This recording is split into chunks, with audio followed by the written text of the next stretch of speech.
দেখতে দেখতে সৌনকের বয়স প্রায় 2.5 বছরের মতো হয়ে গেল। সব যেন স্বপ্নের মতো লাগে।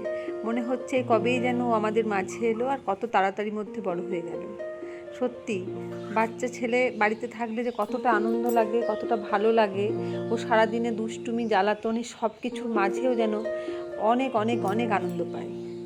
আর আমার মনে হয় এটা ঈশ্বরের দেওয়া আমাকে সর্বশ্রেষ্ঠ একটা উপহার। মা ডাকের মধ্যে যে কী এক মাধুর্য আছে সেটা একমাত্র একটা মাই বুঝতে পারে। তো ছেলে আমার ভীষণ লক্ষ্মী, দুষ্টুমি করে না বললেই চলে। এই যে দেখুন এখন কি সুন্দর মাম্মার কথা শুনে জল বইয়ে দিচ্ছে। তারপরে দেখবেন কখনো সারা বাড়ি খেলনা এটা সেটা নিয়ে ছড়িয়ে ছিটিয়ে একাকার করে রেখে দেয়।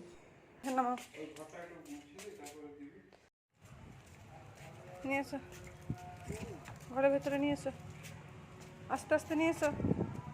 এদিকটায় সাইকেল ঘোরাও, এদিকে। বাহ, তোলো সাইকেল, তোলো, টানো, তোলো তোলো।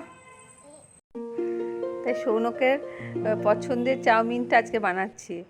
আপনারা ভাববেন এত ছোট বাচ্চাকে চাউমিন দিচ্ছি, একদমই তাই। সেটা দেওয়াটা ঠিক নয়, তবে এটা ময়দার নয়, এটা আটারটা।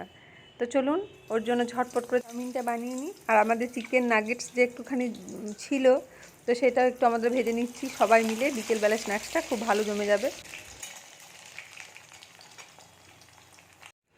তো চিকেন নাগেটস আমার রেডি হয়ে গেছে, এরপর সার্ভ করে নেব। আর চাউমিনটা তো সিদ্ধ করাই আছে, ঝটপট সেটাকেও ভেজে নেব। এই চাউমিনটা খেতে আমার বোন ভীষণ ভালোবাসে। এরকম কিছু বাড়িতে বানালে ওর কথা ভীষণ মনে পড়ে, মনে হয় যে ও থাকলে ভালো হতো। তো যাই হোক, ও এসেছিলো তখন খাইয়েছি, আবার ওকে দিয়েও পাঠিয়েছিলাম একটুখানি।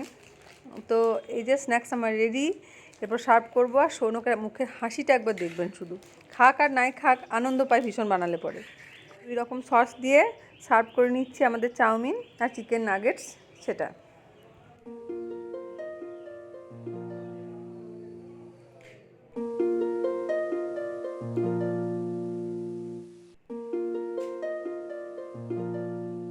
করেছিস?